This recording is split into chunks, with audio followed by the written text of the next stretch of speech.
राधे राधे। मेरे चैनल में आप सबका स्वागत है। आइए आज हम मुंशी प्रेमचंद जी की लिखी कहानी गृह नीति सुनते हैं। यदि आप इस चैनल पर नए हैं तो प्लीज़ सब्सक्राइब कर दीजिए। चलिए सुनते हैं। जब माँ बेटे से बहू की शिकायतों का दफ्तर खोल देती है और यह सिलसिला किसी तरह ख़त्म होते नज़र नहीं आता तो बेटा उकता जाता है और दिन भर की थकान के कारण कुछ झुंझलाकर माँ से कहता है, तो आखिर तुम मुझसे क्या करने को कहती हो अम्मा? मेरा काम स्त्री को शिक्षा देना तो नहीं है, यह तो तुम्हारा काम है। तुम उसे डांटो मारो, जो सज़ा चाहे दो।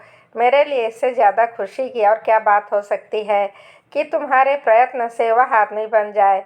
मुझसे मत कहो कि उसे सलीका नहीं है, तमीज़ नहीं है, बेअदब है। उसे डांट कर सिखाओ माँ। वाह, मुँह से बात निकालने नहीं देती हो, डांटूं? उसके सामने अपनी आबरू बचाती फिरती हूँ कि किसी के मुंह पर मुझे कोई अनुचित शब्द ना कह बैठे। बेटा, तो फिर इसमें मेरी क्या खता है? मैं तो उसे सिखा नहीं देता कि तुमसे बेअदबी करे। माँ, तो और कौन सिखाता है बेटा? तुम तो अंधेर करती हो अम्मा। माँ, अंधेर नहीं कहती, सत्य कहती हूँ। तुम्हारी ही सह पाकर उसका दिमाग बढ़ गया है। जब वह तुम्हारे पास आकर टेसू बहाने लगती है तो कभी तुमने उसे डांटा, कभी समझाया कि अम्मा का अदब करना चाहिए? तुम तो खुद उसके गुलाम हो गए हो। वह भी समझती है मेरा पति कमाता है, फिर मैं क्यों न रानी बनूं, क्यों किसी से दबूं? मर्द जब तक शह ना दे औरत का इतना गुर्दा हो ही नहीं सकता बेटा। तो मैं क्या उससे कह दूं कि मैं कुछ नहीं कमाता, बिल्कुल निखट्टू हूँ? क्या तुम समझती हो तब वह मुझे जलील न समझेगी? हर एक पुरुष चाहता है उसकी स्त्री उसे कमाऊ, योग्य, तेजस्वी समझे और सामान्यतः वह जितना है उससे बढ़कर अपने को दिखाता है। मैंने कभी नादानी नहीं की, कभी स्त्री के सामने डिंग नहीं मारी, लेकिन स्त्री की दृष्टि में अपना सम्मान खोना तो कोई भी ना चाहेगा। माँ, तुम कान खोल कर सुन लो। मीठी मुस्कुराहट के साथ उसकी बातें सुनोगे तो क्यों न वह शेर होगी। तुम खुद चाहते हो कि स्त्री के हाथों मेरा अपमान कराओ। मुझसे क्या चाहती हो और मैं कर ही क्या सकता हूँ? ईश्वर ने हमें और आपको और सारे संसार को पैदा किया, उसका हम उसे क्या बदला देते हैं, क्या बदला दे सकते हैं? उसका नाम भी तो नहीं लेते, उसका यश भी तो नहीं गाते। इससे क्या उसके उपकार का भार कुछ कम हो जाता है? माँ के बलिदानों का प्रतिशोध कोई बेटा नहीं कर सकता, चाहे वह भूमंडल का स्वामी ही क्यों न हो। ज़्यादा से ज़्यादा मैं आपकी दिलजोई और नहीं कर सकता। मुझे याद नहीं आता कि मैंने कभी आपको असंतुष्ट किया हो। माँ, तुम मेरी दिलजोई करते हो जैसे कोई लौंडी। तुम्हारी बीवी कभी मेरी बात भी नहीं पूछती है। मैं भी कभी बहू थी, रात को घंटे भर सास की देह दबाकर, उनके सिर में तेल डालकर, उन्हें दूध पिलाकर तब बिस्तर पर जाती थी। तुमने मुझे पाला था तो यह सारी सेवा मुझसे लेनी चाहिए थी, मगर तुमने मुझसे कभी नहीं कहा। मेरे अन्य मित्र भी हैं, उनमें भी मैं किसी को माँ की देह में मुक्कियाँ लगाते नहीं देखता। आप मेरे कर्तव्य का भार मेरी स्त्री पर क्यों डालती हैं?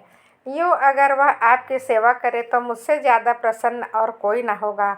मेरी आँखों में उसकी इज्जत और बढ़ जाएगी, शायद उससे और ज़्यादा प्रेम करने लगूँ। लेकिन अगर वह आपकी सेवा नहीं करती तो आपको उसे अप्रसन्न नहीं होना चाहिए। सास मुझे इस तरह लड़की की तरह प्यार करती है तो मैं उसके तलवे सहलाता, इसलिए नहीं कि वह मेरे पति की माँ होती, बल्कि इसलिए कि वह मुझसे मातृव्रत स्नेह करती। मगर मुझे खुद यह बुरा लगता है कि बहू सास के पाँव दबाए। कुछ दिन पहले स्त्रियाँ पति के पाँव दबाती थी, आज भी यह प्रथा का लोप नहीं हुआ है, लेकिन मेरी पत्नी मेरे पाँव दबाए तो मुझे गलानी होगी। इससे कोई ऐसी खिदमत नहीं लेना चाहता जो मैं उसकी भी ना कर सकूं। यह रस्म उस जमाने की यादगार है जब स्त्री पति की लौंडी समझी जाती थी। अब पत्नी और पति दोनों बराबर हैं, कम से कम मैं ऐसा ही समझता हूँ। तुम तो हर बात में उसी का पक्ष करते हो। बेटा, न जाने उसने कौन सी जड़ी सूंघा दी है। तुम्हें यह कौन कहता है वह हम लोगों के बीच में आए? लेकिन बड़ों का उसे कुछ तो आदर सत्कार करना चाहिए। किस तरह माँ आकर आंचल से उसके चरण छुए, प्रणाम करे, पान खिलाए, पंखा ले, उन्हीं बातों से बहू का आदर होता है।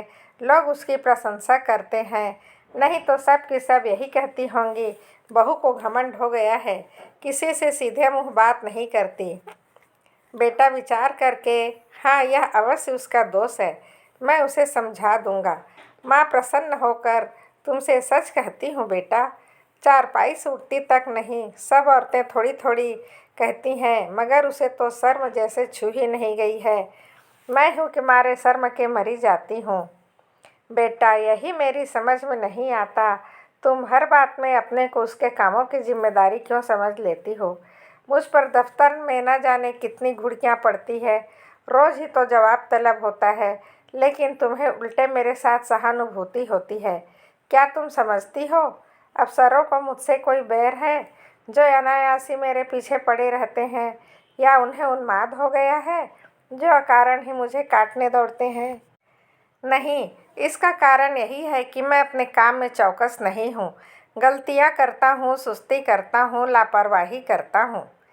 जहाँ अफसर सामने से हटा कि लगे समाचार पत्र पढ़ने या ताश खेलने, क्या उस वक्त हमें यह ख्याल नहीं रहता कि काम पड़ा हुआ है और यह साहब डांट ही बताएंगे तो सिर झुकाकर सुन लेंगे, बाधा टल जाएगी। पर ताश खेलने का अवसर नहीं है, लेकिन कौन परवाह करता है। सोचते हैं तुम मुझे दोषी समझकर भी मेरा पक्ष लेती हो, और तुम्हारा बस चले तो हमारे बड़े बाबू को मुझसे जवाब तलब करने के अभियोग में काले पानी भेज दो। माँ खिलकर, मेरे लड़के को कोई सजा देगा तो क्या मैं पान फूल से उसकी पूजा करूँगी? बेटा, हर एक बेटा अपनी माता से इसी तरह की कृपा की आशा रखता है, और सभी माताएं अपने लड़कों के ऐप पर पर्दा डालती हैं। फिर बहुओं की ओर से क्यों उनका हृदय इतना कठोर हो जाता है, यह मेरी समझ में नहीं आता।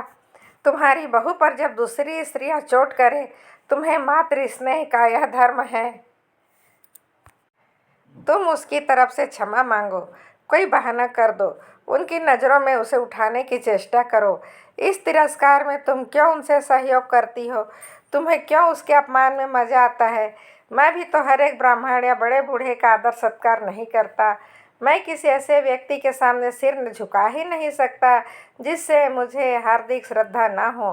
केवल सफ़ेद बाल, सिकुड़ी हुई खाल, को पोपला मुंह और झुकी हुई कमर किसी को आदर का पात्र नहीं बना देती।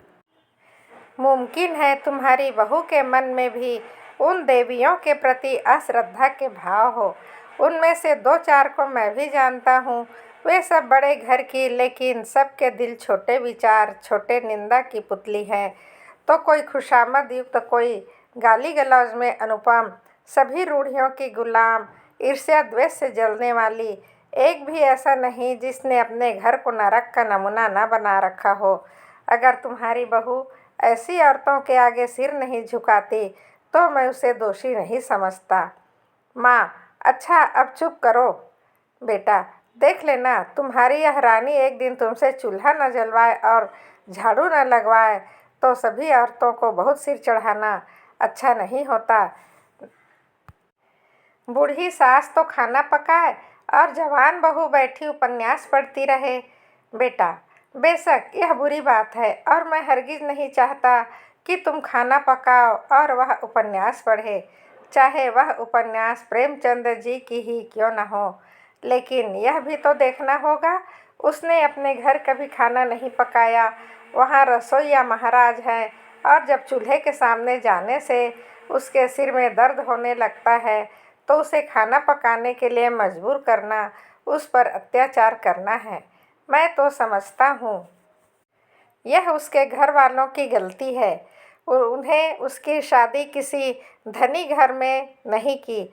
हमने भी यह शरारत की है कि अपनी असली हालत उनसे छिपाई और यह प्रकट किया कि हम पूरा रईस हैं। अब हम किस मुंह से यह कह सकते हैं, तू खाना पका या बर्तन मांज अथवा झाड़ू लगा। हमने उन लोगों से छल किया है और उसका फल हमें छकना पड़ेगा।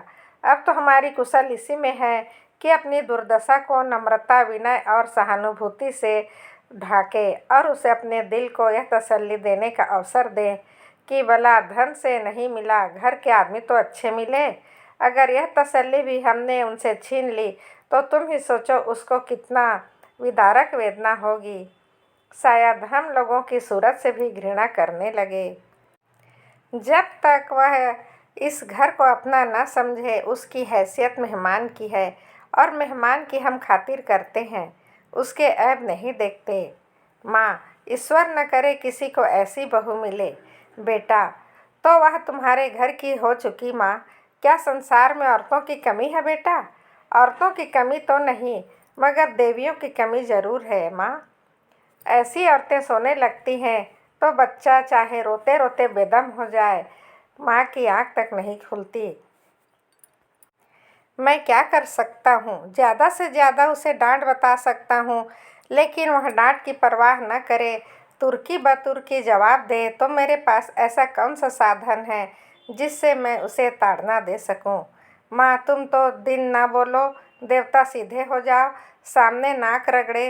बेटा, मुझे इसका विश्वास नहीं है। मैं उससे ना बोलूँगा, वह भी मुझसे ना बोलेगी। ज़्यादा पीछे पाऊँगा तो अपने घर चली जाएगी। माँ, ईश्वर यह दिन लाए, मैं तुम्हारे लिए नई बहू लाऊं। बेटा, संभव है इसकी भी चर्चा हो। सहसा बहू आकर खड़ी हो जाती है। माँ और बेटा दोनों स्तंभित हो जाते हैं, मानो कोई बम का गोला आ गिरा हो। रूपवती, नाजुक मिजाज, गर्वीली रमणी है जो मानव पर शासन करने के लिए ही बनी है। कपोल तमतमा आए हैं, अधरों पर विष भरी मुस्कान है और आंखों में व्यंग मिला परिहास। माँ अपनी झेप छिपा कर, तुम्हें कौन बुलाने गया था? बहू, क्यों, यहाँ जो तमाशा हो रहा है उसका आनंद मैं न उठाऊं? बेटा, माँ बेटे के बीच में तुम्हें दखल देने का कोई हक नहीं। बहू की मुद्रा सहसा कठोर हो जाती है। बहू, अच्छा, आप जबान बंद रखिए। जो पति अपनी स्त्री की निंदा सुनता रहे वह पति बनने के योग्य नहीं। वह पति धर्म का क ख ग भी नहीं जानता। मुझसे अगर कोई तुम्हारी बुराई करना चाहे, चाहे वह मेरी प्यारी माँ ही क्यों ना होती, तो मैं उसकी जबान पकड़ लेती। तुम मेरे घर जाते हो तो वहाँ तो जैसे देखती हूँ तुम्हारी प्रशंसा ही करते हैं। छोटे से बड़े तक गुलामों की तरह दौड़ते फिरते हैं। अगर उनके बस में हो तो तुम्हारे स्वर्ग के लिए तारे तोड़ लाएं। और उसका जवाब मुझे यहाँ यह मिलता है कि बात बात पर ताने, तिरस्कार, बहिष्कार। मेरे घर तो तुमसे कोई नहीं कहता कि तुम देर से क्यों उठते हो, तुमको अमुक महोदय को सलाम नहीं किया, अमुक के चरणों पर सिर क्यों नहीं पटका। मेरे बाबूजी भी कभी गवारा न करेंगे कि तुम उनकी देह पर मुख हाथ लगाओ, उनके धोती धो, उन्हें खाना पकाकर खिलाओ। मेरे साथ यहाँ यह बर्ताव क्यों? मैं यहाँ लौंडी बनकर नहीं आई हूँ, तुम्हारी जीवन संगिनी बनकर आई हूँ। मगर जीवन संगिनी का यह अर्थ नहीं तुम मेरे ऊपर सवार होकर मुझे जलाओ। यह मेरा काम है, जिस तरह चाहूँ तुम्हारे साथ अपने कर्तव्य का पालन करूँ। उसकी प्रेरणा मेरी आत्मा से होनी चाहिए, ताड़ना या तिरस्कार से नहीं। अगर कोई मुझे कुछ सिखाना चाहता है तो माँ की तरह प्रेम से सिखाए, मैं सीखूं। लेकिन कोई ज़बरदस्ती मेरी छाती पर चढ़कर अमृत भी मेरे कंठ में ठूसना चाहे तो मैं ओंठ बंद कर लूँगी। मैं अब कब की इस घर को अपना समझ चुकी होती, अपनी सेवा और कर्तव्य का निश्चय कर चुकी होती, मगर यहाँ तो हर घड़ी हर पल मेरी देह में सुई चुभाई जाती है। मुझे याद दिलाया जाता है तू इस घर की लौंडी है, तेरा इस घर से कोई नाता नहीं, सिर्फ तू गुलामी करने के लिए यहाँ लाई गई है। और मेरा खून खौल कर रह जाता है। अगर यही हाल रहा तो एक दिन तुम दोनों मेरी जान लेकर रहोगे। माँ, सुन रहे हो अपनी चहेती रानी की बातें? वह यहाँ लौंडी बनकर नहीं, रानी बनकर आई है। हम दोनों उसकी टहल करने के लिए हैं। उसका काम हमारे ऊपर शासन करना है। उसे कोई कुछ काम करने को कौन कहे, चाहे मैं खुद ही मरा करूं। तुम उसकी बातें कान लगाकर सुनते हो, तुम्हारा कभी मुंह नहीं खुलता उसे डांटो या समझाओ, थर-थर काँपते रहते हो। बेटा, अच्छा माँ, ठंडे दिल से सोचो, मैं उसकी बातें ना सुनूं तो कौन सुने? क्या तुम इसके साथ इतनी हमदर्दी भी नहीं देखना चाहती? आखिर बाबूजी जीवित थे तब वह तुम्हारी बातें सुनते थे या नहीं? तुम्हें प्यार करते थे या नहीं? फिर मैं अपनी बीवी की बातें सुनता हूँ तो कौन सी नई बात करता हूँ, और इसमें तुम्हारे बुरा मानने की कौन सी बात है? माँ, हाय बेटा, तुम अपनी स्त्री के सामने मेरा अपमान कर रहे हो। इसी दिन के लिए मैंने तुम्हें पाल पोस कर इतना बड़ा किया था। क्यों मेरी छाती नहीं फट जाती? वह आंसू पोंछती हुई कमरे से बाहर निकल जाती है। स्त्री पुरुष दोनों कौतुक भरी आंखों से उसे देखते हैं, जो बहुत जल्दी हमदर्दी में बदल जाती है। पति, माँ का हृदय स्त्री, माँ का हृदय नहीं, स्त्री का हृदय। पति, अर्थात स्त्री जो अंत तक पुरुष का सहारा चाहता है, स्नेह चाहता है, उस पर किसी दूसरी स्त्री का असर देखकर ईर्ष्या से जल उठता है। पति, क्या पगली किसी बातें करती हो? स्त्री, यथार्थ कहती हूँ। पति, तुम्हारा दृष्टिकोण बिल्कुल गलत है और उसका तजुर्बा तुम्हें तब होगा जब तुम खुद सास होगी। स्त्री, मुझे सास बनना ही नहीं है। लड़का ने हाथ पाँव का हो जाए, ब्याह करे और अपना घर संभाले, मुझे बहू से क्या सरोकार। पति, तुम्हें यह अरमान बिल्कुल नहीं है कि तुम्हारा लड़का योग्य हो, तुम्हारी बहू लक्ष्मी हो और दोनों का जीवन सुख से कटे। स्त्री, क्या मैं माँ नहीं हूँ? पति, माँ और सास में क्या कोई अंतर है? स्त्री, उतना ही जितनी जमीन और आसमान में। माँ प्यार करती है, सास शासन करती है। कितनी ही दयालु, सहनशील, सत्वगुण स्त्री हो, सास बनते ही मानो ब्याई हुई गाय हो जाती है। जिसे पुत्र से जितना ही ज़्यादा प्रेम है, वह बहू पर उतनी ही निर्दयता से शासन करती है। मुझे भी अपने पर विश्वास नहीं है। अधिकार पाकर किसे मद नहीं हो जाता। मैंने तय कर लिया है, सास बनूंगी नहीं। औरत की गुलामी सासों के बल पर कायम है। जिस दिन सासें न रहेंगी, औरत की गुलामी का अंत हो जाएगा। पति, मेरा ख्याल है तुम जरा भी सहज बुद्धि से काम लो तो तुम अम्मा पर भी शासन कर सकती हो।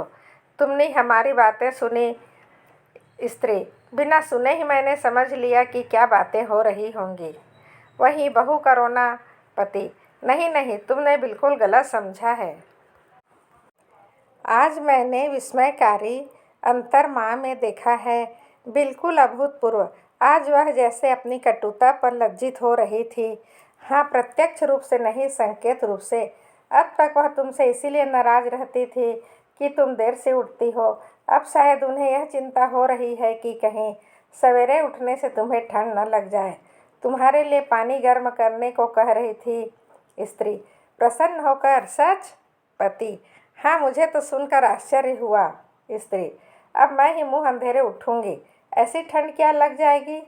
लेकिन तुम मुझे चकमा तो नहीं दे रहे हो। पति, अब इस बदगुमानी का क्या इलाज? आदमी को कभी कभी अपने अन्याय पर तो खेद होता ही है। स्त्री, तुम्हारे मुंह में घी शक्कर। अब मैं जल्दी उठूंगी। वह बेचारी मेरे लिए क्यों पानी गर्म करेंगी? मैं खुद गर्म कर लूँगी। आदमी करना चाहे तो क्या नहीं कर सकता। पति, मुझे उनकी बातें सुन सुनकर ऐसा लगता था जैसे किसी देवी आदेश से उनकी आत्मा को जगा दिया हो। तुम्हारे अल्हड़पन और चपलता पर कितना बनना चाहती थी।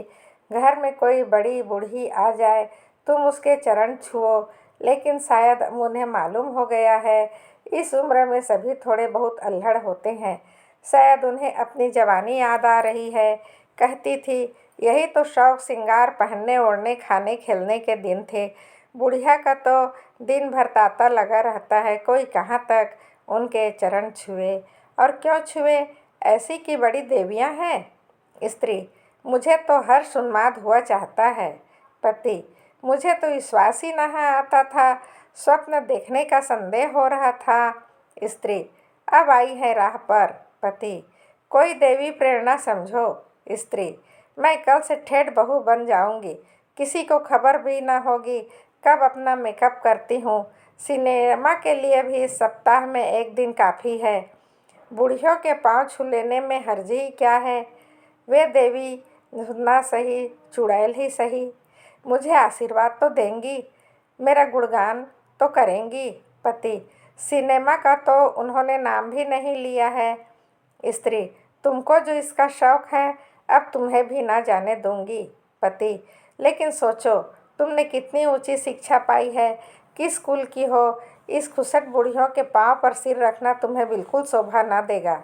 स्त्री, तो क्या ऊंची शिक्षा के यह माने हैं हम दूसरों को नीचा समझे?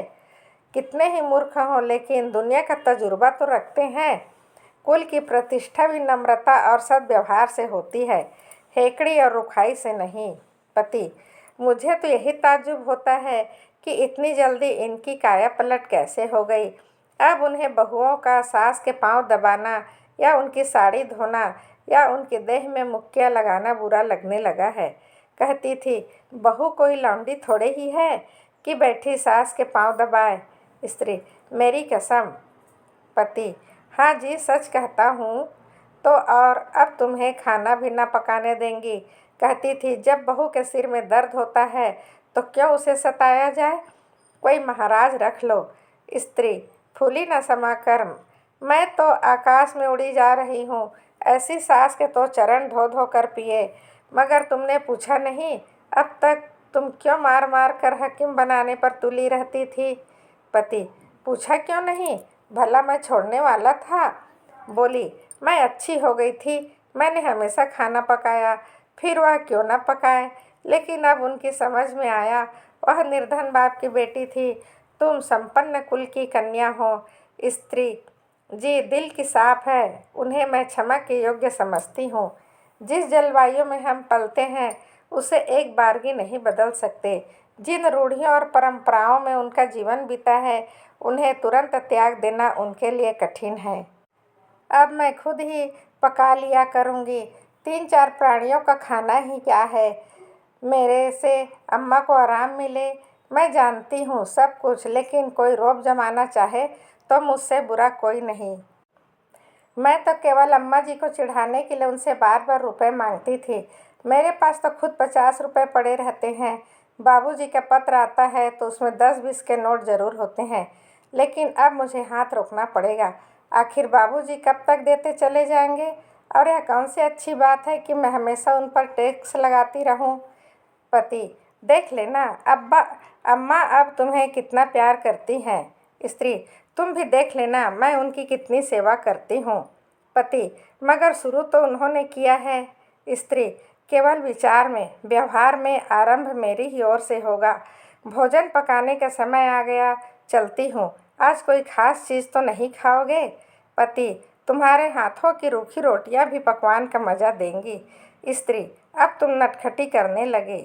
आप सुन रहे थे मुंशी प्रेमचंद जी की लिखी कहानी गृह नीति। यदि आप इस चैनल पर नए हैं तो प्लीज़ सब्सक्राइब कर दीजिए, लाइक कर दीजिए। आपका दिन शुभ हो, मंगलमय हो। आप सदा हंसते रहें, मुस्कुराते रहें। राधे राधे।